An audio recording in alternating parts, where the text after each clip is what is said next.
Assalamualaikum warahmatullahi wabarakatuh. Perkenalkan, nama saya Davina Feza.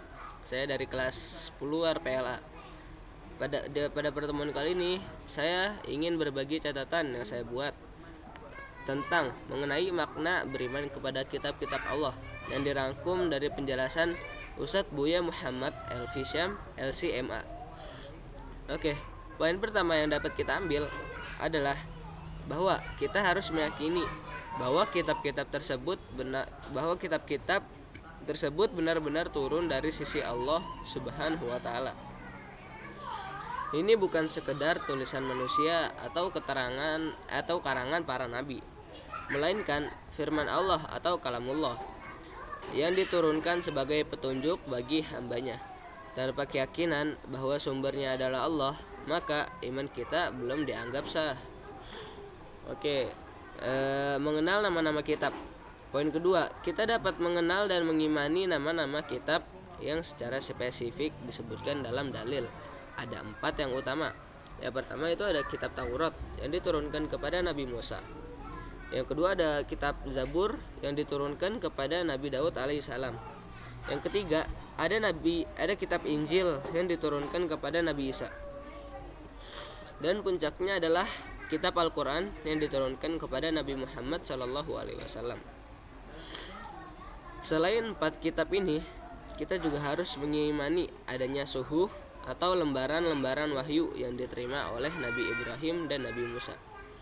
Mengapa ini penting? Karena ini menunjukkan bahwa kasih sayang Allah melalui petunjuknya selalu ada di setiap zaman.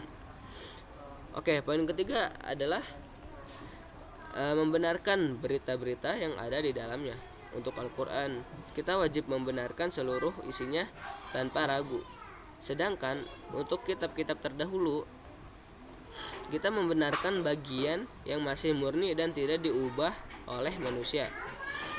Contoh dalam kehidupan sehari-harinya adalah